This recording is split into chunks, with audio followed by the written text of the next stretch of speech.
Si vous êtes nouveau sur la chaîne, n'oubliez pas de vous abonner et d'activer la cloche de notification. On commence.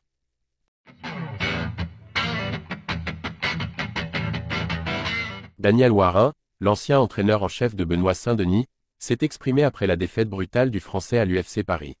Benoît Saint-Denis a fait une arrivée remarquée à l'UFC. Il a subi une défaite par décision dans un combat en short notice contre un adversaire plus lourd chez les poids mi-moyens.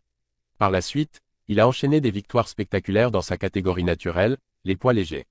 Mais le 9 mars 2024, à l'UFC 299, il s'est fait mettre KO pour la première fois face à Dustin Poirier. Entre-temps, le Français s'est séparé de son head coach de longue date, Daniel Warin. BSD est revenu dans l'octogone samedi soir, mais rien ne s'est passé comme prévu. Opposé à Renato Moicano durant le main event de l'UFC Paris, God of War a pris énormément de dégâts dans le premier round. Des dégâts qui obligeront le médecin à stopper la rencontre avant la troisième reprise. Après la défaite, beaucoup de critiques ont visé le coin du Français. Daniel Warin a affirmé que l'équipe entourant Benoît Saint-Denis avait décidé de se séparer de lui avant même le combat contre Dustin Poirier, et que cela avait été fait de manière unilatérale. Il s'est exprimé dans le podcast La fine équipe sur Gong. La rupture avec Benoît, j'ai quand même passé un sale moment. Les gens me voient rigoler et tout, mais ça a été vraiment très dur pour moi, franchement. Les gens ont l'impression qu'on est enfermé, mais j'ai passé une sale période, je ne vais pas vous mentir. J'étais au Brésil surtout avec l'arrivée de l'UFC Paris, Benoît en main event, j'aurais dû être là parce que c'est mon travail. Ce n'est pas l'équipe originale. D'après Daniel Warin, l'équipe actuelle de Benoît Saint-Denis n'est pas la même que quand il travaillait encore avec le combattant. J'ai entendu beaucoup de choses sur internet, comme quoi il m'aurait enlevé et que c'était toujours l'équipe originale. Ce n'est pas l'équipe originale. Déjà le coach de lutte n'était pas là, il venait de temps en temps parce que je ne m'entendais pas avec. Il n'était jamais dans le coin. Le coach de pied-point actuel, pareil, c'est un coach avec lequel Benoît s'entraînait quand il était à l'armée, il n'a jamais fait partie de l'équipe. Chris Savoca, le coach de grappling, il a pris en charge Benoît au sol et il l'a envoyé à Rungis pour faire les sélections avec moi.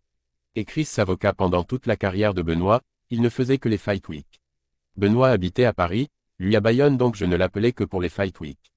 Dans le coin, celui qui avait le plus d'expérience en tant que coach, c'était Guillaume Pelletier, manager de Benoît Saint-Denis et fondateur de la BTT.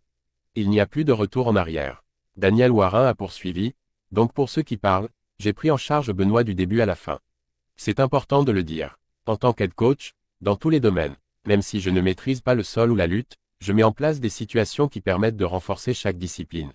Et je me sers de certains coachs spécifiques pour pouvoir évoluer. Il faut savoir qu'après le Venom Training Camp, quand ils ont décidé de fermer, on s'est entraîné à 3, Benoît, Mathieu et Jorick. C'était ça la team.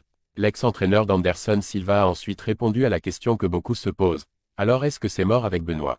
Oui, c'est mort, il n'y a plus de retour en arrière. Moi je ne lui souhaite que du bonheur, la réussite. Quand c'est cassé, c'est cassé. Dommage, j'ai passé des moments incroyables mais c'est la vie. Benoît Saint-Denis a vécu une défaite difficile. Le Français de 28 ans compte néanmoins revenir à la compétition. Que pensez-vous de la situation de Benoît Saint-Denis?